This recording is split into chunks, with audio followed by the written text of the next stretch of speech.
আসসালামু আলাইকুম। আমি আজকে আপনাদের সাথে শেয়ার করতে যাচ্ছি একটা খুবই সুন্দর পার্সেল, যেটা কিনা আমি আমার বাগানের জন্য নিয়েছি, অর্থাৎ বারান্দায় গাছ লাগানোর জন্য। তো সেটাই এখন আপনাদের সাথে আনবক্সিং করছি। আপনারা কে কি এই মুহূর্তে গেস করতে পারছেন এটার ভেতরে আসলে কি আছে? যদি গেস করতে পারেন অবশ্যই কিন্তু কমেন্ট করে জানাতে পারেন। আর এটার ভিতরে আসলে কি আছে সেটা আমি আপনাদের সাথে তো এখনই রিভিল করছি আনবক্সিং করে, যে এটার মধ্যে আসলে কি আছে।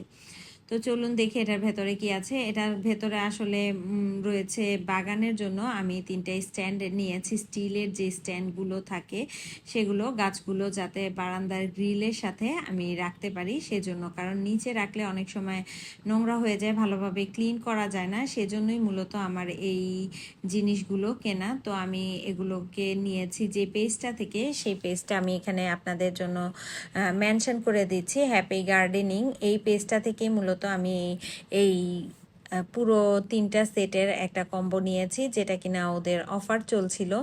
তো সেই অফারেই আমি মূলত নিয়েছি।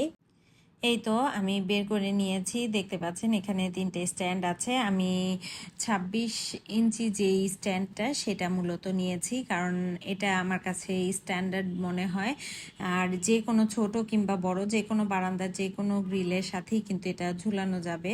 তো সেইভাবে করেই আমি এটা নিয়েছি। এর আগেও আমি কিন্তু একটা স্ট্যান্ড অন্য একটা পেজ থেকে নিয়েছিলাম, তো সেটার চেয়ে এই গ্রিলের যে স্ট্যান্ডটা এটা কিন্তু অনেকটাই হেভি মনে হয়েছে আমার কাছে। আর সাইজটাও আমার খুবই ভালো লেগেছে। আর এই সাইজের হলে আপনারা 10 ইঞ্চি সাইজের কিন্তু 3টা টব অনায়াসে রাখতে পারেন, আর ছোট টব হলে তো অনেকগুলো রাখতে পারবেন। তো এগুলো দিয়ে আমি পরবর্তী দিন আমার বাগানটাকে মোটামুটি একটু অর্গানাইজ করে নিয়েছি। দেখতে পাচ্ছেন এটা দেওয়ার ফলে কিন্তু এই জায়গাটার লুকিংসটা অনেকটাই চেঞ্জ হয়ে গিয়েছে। তো আমার তো ভীষণ ভালো লাগছিল, আর যেহেতু আমার গাছ লাগাতে অনেক ভালো লাগে, তাই এটা আমার কাছে একটা স্মার্ট সলিউশন মনে হয়। তা আপনারা কে কোথা থেকে ব্লগটা দেখছেন অবশ্যই কমেন্ট করে জানাবেন। তো আজকে এই পর্যন্তই, আপনারা সবাই ভালো থাকবেন। আল্লাহ হাফেজ।